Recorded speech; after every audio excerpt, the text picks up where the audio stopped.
The alarm goes off and it's the start of another regular day. Or is it? Something's off. You feel different. You get out of bed and with a big yawn and a stretch, you look down at your feet to see nothing. Panic floods through your body as reality starts to hit. You're completely and utterly invisible.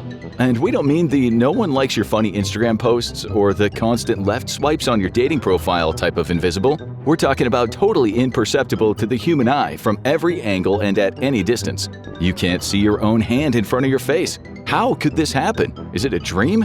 You look around your room as the initial shock fades. This is awesome! You can do whatever you want. There are no rules, no consequences. You can even stroll around the zoo totally naked again, but this time no one would know.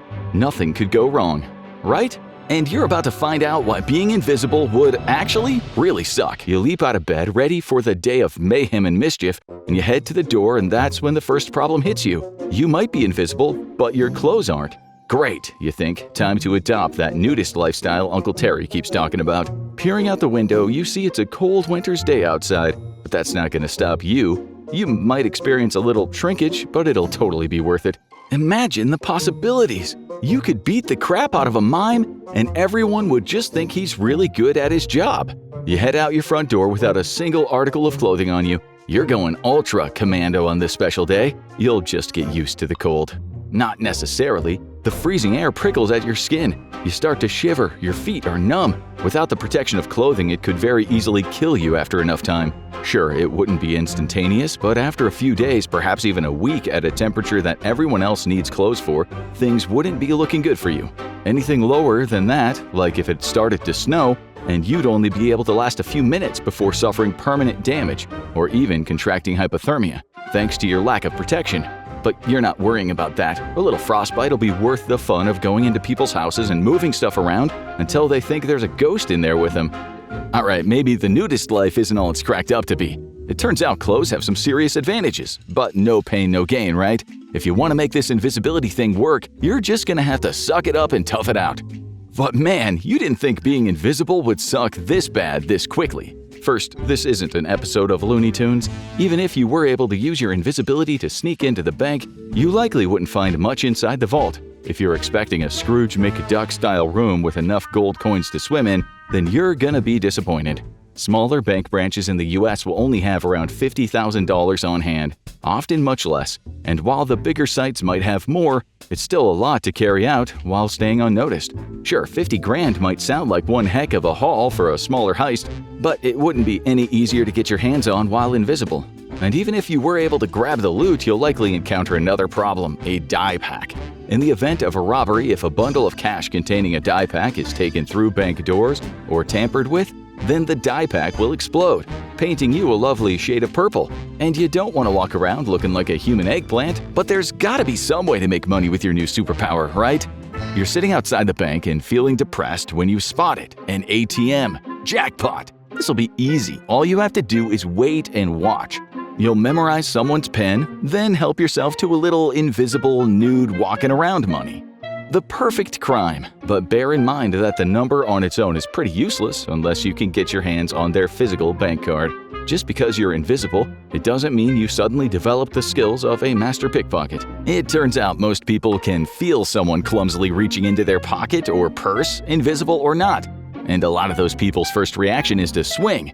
After taking several punches, kicks, and whacks with a handbag, you get lucky and manage to slip someone's wallet out without them noticing. Finally, time to go hit up that ATM and get some cash.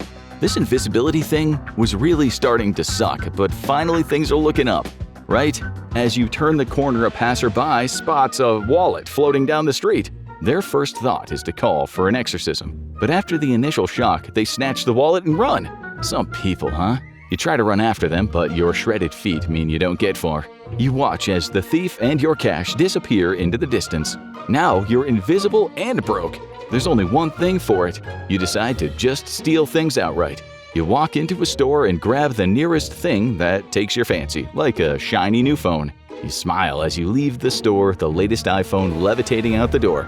No one runs after you. No one stops you. Sure, the cashier faints and has to take a mental health day, but it's practically a victimless crime. Then the guilt takes over. No one saw you, but they did see the phone, It won't take long for the police to track down the stolen goods, and the prime suspect isn't going to be a poltergeist, it's going to be your roommate or your family. The smoking gun will be a floating phone. Are you really going to let them face the consequences of your actions? Can you live with that? You can't let them do time for something that you did. This whole invisibility thing is starting to really suck. You're beginning to wish you had never been blessed with this special power at all. You wish people could see you, but now you have a bigger problem, one that would actually have been plaguing you this whole time and is the biggest reason you wouldn't want to be invisible at all. And that's because while no one would be able to see you, you wouldn't be able to see them either. You're struggling to see. The way human sight functions is light hitting objects, and that light is being picked up by your retina and then interpreted by your brain into images of the world around us. But now you're invisible, so where's that light going to go? Your retinas are a part of your body which has now vanished. So that light is likely to pass directly through your head and right past you. Without the light hitting your retinas, your brain has nothing it can interpret as an image.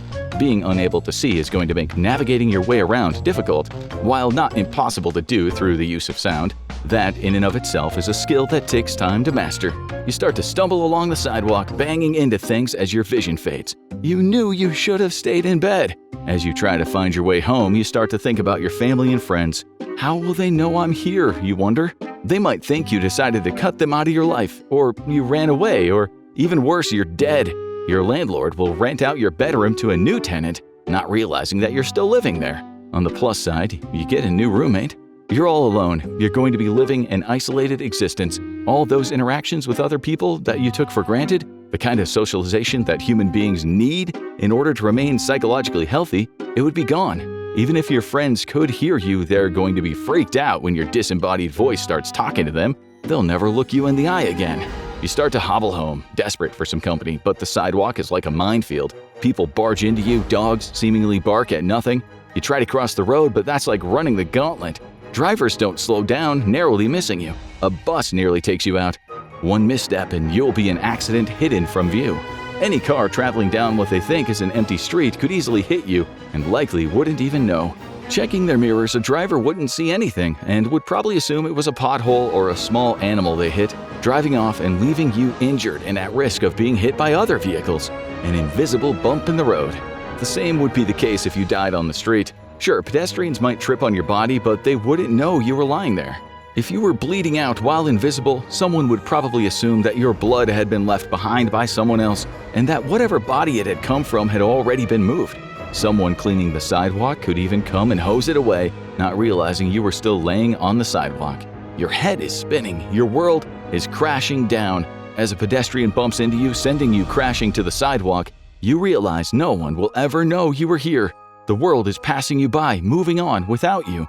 It really sucks to be invisible. Now go watch why it would suck to live through the end of the universe, or check out this video instead.